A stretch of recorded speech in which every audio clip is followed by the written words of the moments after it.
Should you buy a vacant lot or should you buy a house and tear it down to build your new dream home on?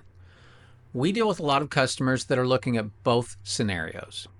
Usually, if they are trying to be in a city area, an urban area, that's where you may be looking at tear downs more commonly than if you are further out in the suburbs or even out past the suburbs.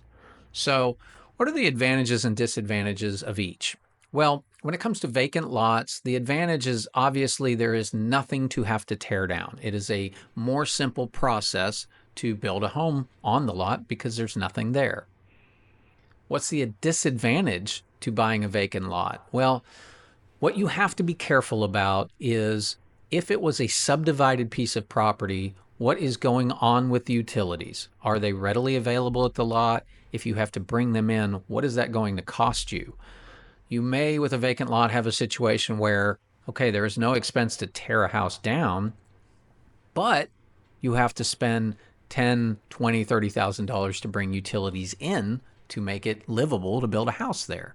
So just know to do your due diligence on that before you buy a vacant piece of property, because there may be more expense than just the land itself.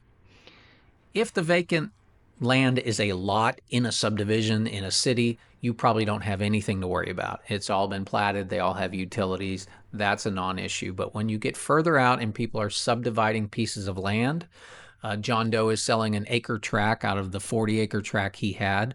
Odds are that acre tract doesn't have any utilities on it, so you do need to check on that. When we are talking about teardown situations, we are usually looking at a scenario where you are more urban, older subdivisions where homes were built there many years ago, and older homes are being torn down so new homes could be built. This is often a great way to go if there's just a certain area you want to be in. The advantage is that you can be in the area you want. That may be down in an area where there is no ability to buy new homes anymore because it is all built out. You're in a neighborhood that, in a 3-mile radius, everything is 50 years old, 70 years old. The only new homes being built in those areas are the teardowns. The negatives or the disadvantages of the teardowns is you may pay more for the property because there is some value assessed to the home that's on it, even if we all know it's an old home that's going to get torn down. You also have a case where you've got to pay for the demolition of the house. Generally, this can run $10,000 to $30,000 depending on the size of the house, so it is something to factor into your purchase.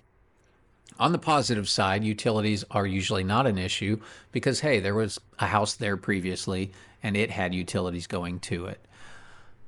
I have experienced situations with teardowns, though, where it's an old subdivision. A home might have been sitting 5 feet off the building line, what we call the building setback, which was allowed in that subdivision. But now when a house gets torn down, that is no longer grandfathered in and the city is requiring something different.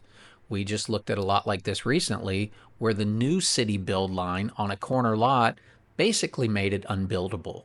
So there can be a few little twists with these teardowns that you do want to do your due diligence on with the city up front before you bother buying a house to tear down and build a new house on.